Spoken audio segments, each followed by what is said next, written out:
सजदे शुक्र पार्ट 6।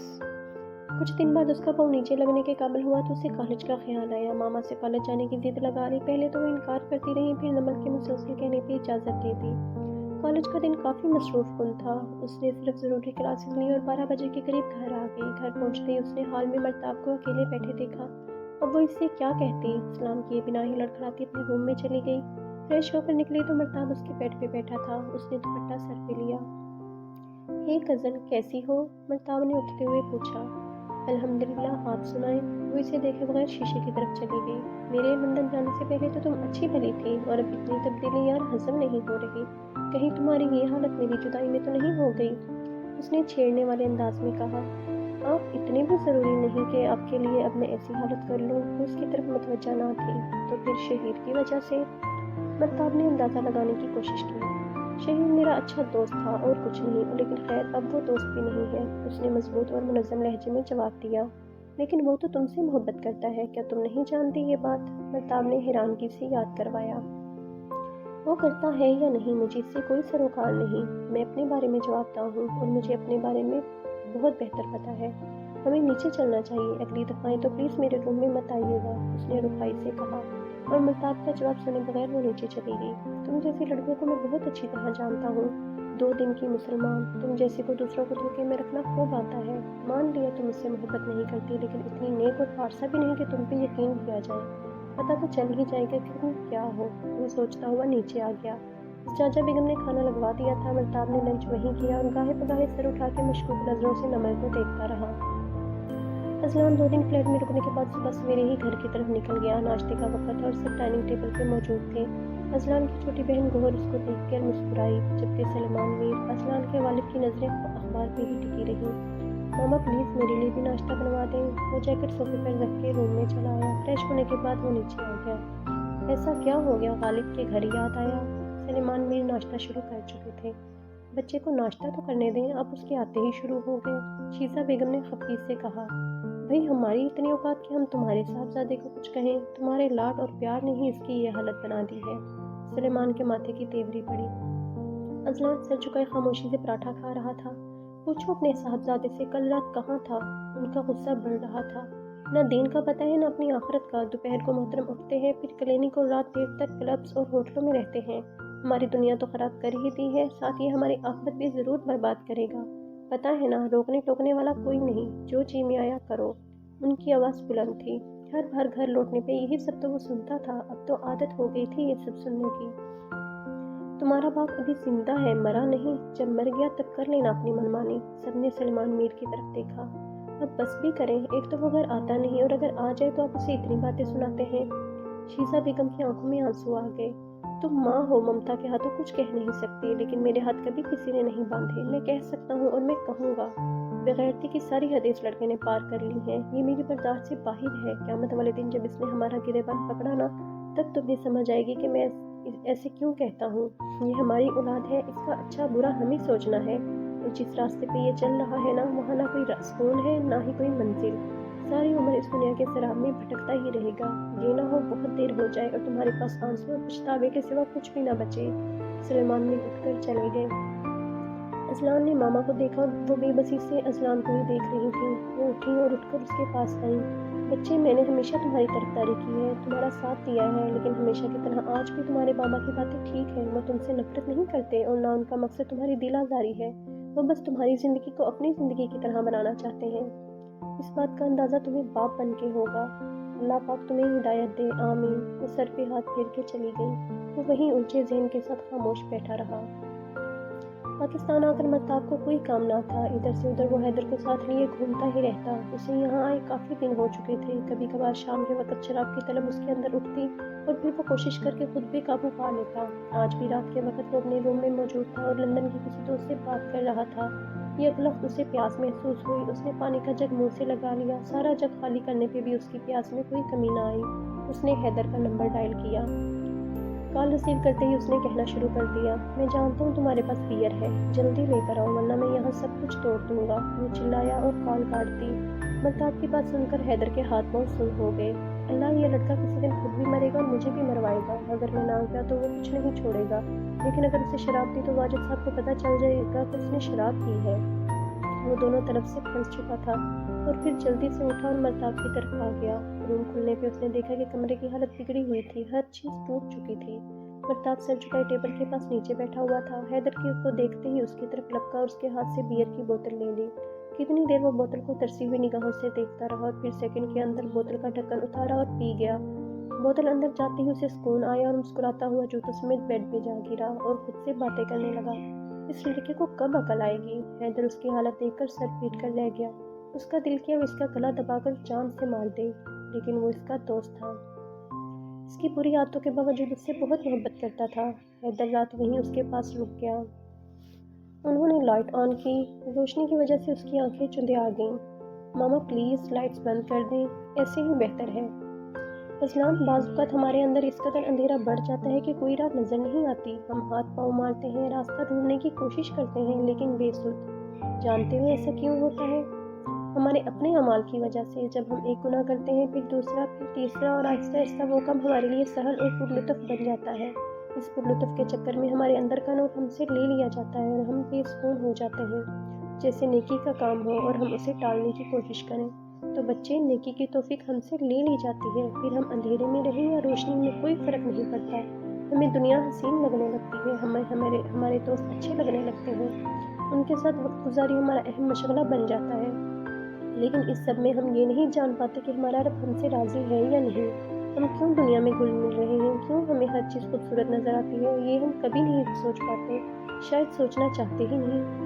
बच्चे, जब ऐसे में हम बाहर की रोशनियों के पीछे भाग भाग कर इंसान ने खुद ही अपने अंदर अंधेरा कर लिया हो, तो हम ये नहीं कह सकते कि हमें अंधेरे में रखा गया। हम अपनी ज़ात के हवाले से खुद जिम्मेदार हैं। रास्ते हमेशा ढूंढने से मिलते हैं। इस दुनिया में सब कुछ खोजना पड़ता है, ना कि ये सब आपको खूबसूरती से एक प्लेट में सजा के दे दिया जाए कि लो और मुँह जुड़ाओ। शीज़ा बेगम उसके सामने बेड पे बैठी थी। रोशनी की वजह से वो ज़लान के चेहरे के तासरात को बासानी देख सकती थी। अल्हम्दुलिल्लाह तुम मुसलमान हो। अगर तुम इसी बात का शुक्र करते हुए सारी उम्र सजदे में गुजारो तो भी ये कम है, जबकि अल्लाह ने तो तुम्हें दुनिया की हर नेमत, हर आसाइश दी है। लेकिन कभी उसने ये तो नहीं कहा, तुमसे कहा कि अज़लान, तुमने हमेशा मेरी नाफरमानी की है, मैं तुम्हारी आँख ले लेता हूँ या कुछ और? वो उठा और उनके पास आ गया और मामा की गोद में सर रख दिया। मामा, आई एम रियली सॉरी, लेकिन मैं बहुत आगे बढ़ चुका हूँ। इतना कि पीछे पलटने का कोई फ़ायदा नहीं। मैं चाहकर भी खुद को इस माहौल से अलग नहीं कर सकता। उसने बेबसी से कहा, तुम अपनी ज़ात की नफ़ी नहीं करना चाहते। तुम्हें गुनाह के काम आसान लगते और नेकी के मुश्किल। अज़लान, मेरी तरबियत तो हरगिज़ ऐसी ना थी, फिर ये तुम पे किसका रंग चढ़ गया है? वो रो रही थी। वो कुछ ना कह सका। जानते हो, अल्लाह पाक अपने हर बंदे से बहुत मोहब्बत करते हैं। वो अपने बंदे को हर तरीके से अपनी तरफ बुलाने की कोशिश करते हैं। कभी कोई इंसान उस तक अल्लाह का पैगाम पहुंचाता है तो कभी कोई दुख या तकलीफ उसे अल्लाह के करीब कर देती है। लेकिन अगर कोई इंसान बावजूद इसके भी अल्लाह की तरफ नहीं झुकता, नहीं बढ़ता, तो अल्लाह ताला सख्त रास्ता भी इख्तियार कर लेते हैं।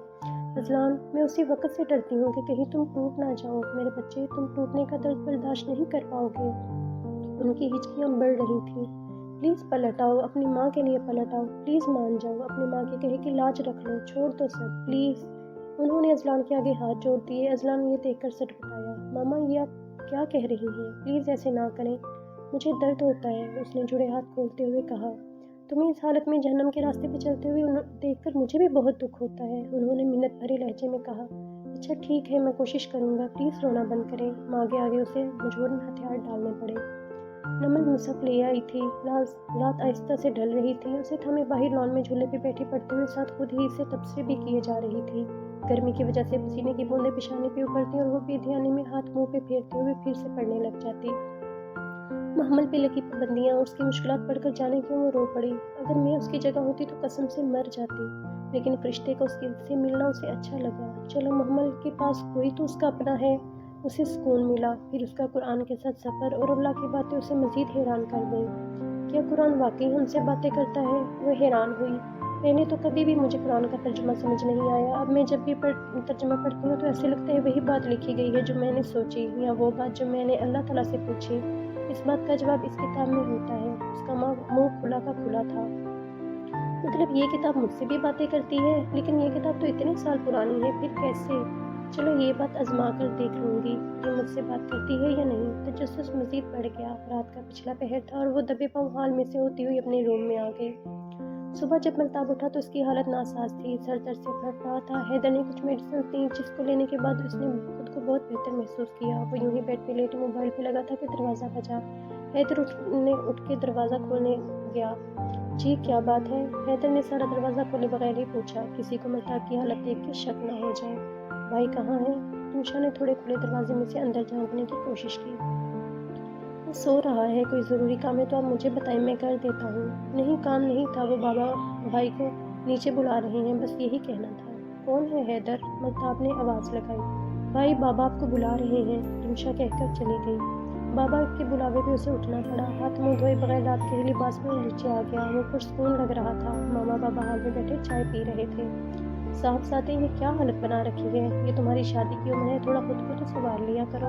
واجد صاحب نے چائے کا گھونٹ بھرتے ہوئے کہا۔ بابا آپ پلیز یہ میری شادی کی بات مت کیا کریں، مجھے آزادانہ زندگی پسند ہے، ابھی مجھے بہت جینا ہے، وہ چڑھ کے بولا۔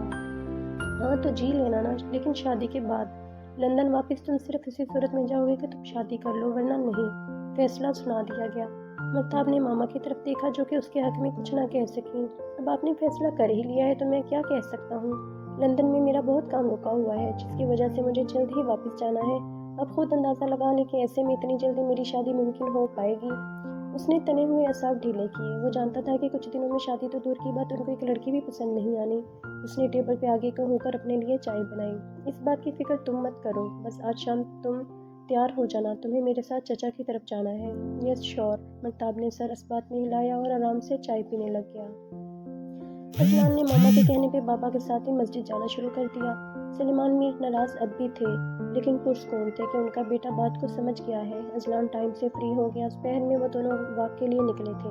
چلتے ہوئے وہ گھر سے کافی دور آ گئے۔ دونوں ایک دوسرے سے نظریں چرا رہے تھے۔ تمہارا کلینک کیسا جا رہا ہے؟ سلیمان صاحب نے پھولی ہوئی سانس کے ساتھ پوچھا۔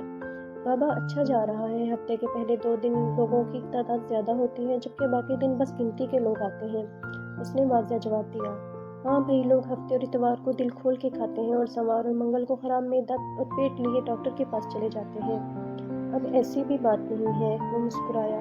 یہ ہم بس ہاؤس جاب ہی تو ہے، اس کے بعد پکے سرکاری نوکر۔ ہاؤس جاب کے بعد تم جاب کے لیے اپلائی کرنے والے ہو کیا؟ وہ رک گئے۔ نہیں بابا، مجھے سپلائزیشن کرنی ہے، اس کے بعد جاب۔ اچھا ٹھیک ہے، میں سوچ رہا ہوں کہ کچھ دنوں تک پاکستان چکر لگاؤں۔ اپنے جگری یار سے ملنے جانا ہوگا اور کیا۔ بات تو ایسی ہی ہے، پتہ نہیں مجھے اس کی بہت یاد آ رہی ہے، تو سوچا ادھر یاد کرنے سے اچھا ہے مل ہی آؤں۔ ویسے بھی تمہیں کیا پتہ ہو جگری یار کیسے ہوتے ہیں، تمہاری تو دوستیاں بھی عجیب ہیں، آئے دن آؤٹنگ اور پارٹیاں، تم سب بس انہی سب تک محدود ہو کر رہ گئے ہو۔ کبھی کچھ لمحے دوست کے پاس بیٹھے ہو، کبھی جی بھر کے دوست کو دیکھا ہے، کبھی دوست کی خوشی سے چمکتی ہوئی آنکھیں دیکھی ہیں، کبھی دوست کو دکھ درد میں دیکھ کر آنکھ بھر آئی ہے، کبھی دوست کی خاموشی سے خنجر چبھے ہیں۔ انہوں نے سوالیہ نگاہوں سے اذلان کو دیکھا، اس کا چہرہ خالی تھا۔ تو پھر تم کیا جانو جگری یار کیا ہوتا ہے؟ دنیا کا واحد رشتہ جو خون کا نہیں ہوتا، لیکن اس کے باوجود آپ کے لیے سکون، چاہت اور محبت کا امین ہوتا ہے۔ لخت جگر وہ دوستی کا رشتہ ہے۔ اذلان نے محسوس کیا ان کے لہجے میں الگ سی خوشی تھی۔ وہ چلتے ہوئے قریبی پارک میں آ گئے۔ ٹھنڈی ہوا چلنے کے باوجود اذلان کو پسینہ آ رہا تھا۔ درخت کے نیچے رک کر اس نے بوتل سے پانی کی چند گھونٹ اندر اڈیلے اور پھر سے بابا کے ساتھ دوڑنے لگ گیا۔ ارے سلمان کیسے ہو؟ سامنے سے زہیب انکل آتے ہوئے نظر آئے۔ خوش دلی سے ملتے ہوئے وہ ان سے حال چال پوچھ رہے تھے۔ آج اگر باپ بیٹا ساتھ مل ہی گئے ہو تو کھانا میرے ساتھ کھاؤ، انہوں نے اصرار کیا۔ اذلان نے بابا کی طرف دیکھ کر نفی میں سر ہلایا، جبکہ سلیمان صاحب مسکرا دیے۔ وہ ان کی باتیں سنتا ہوا ان کے قدموں کی پیروی کرتا رہا۔ اس ناول کے نیکسٹ پارٹ کے لیے ہمارے اس چینل کو سبسکرائب کریں، اس ویڈیو کو لائک کریں، شیئر کریں، کمنٹ باکس میں اپنی رائے کا اظہار دیں۔ شکریہ، اللہ حافظ۔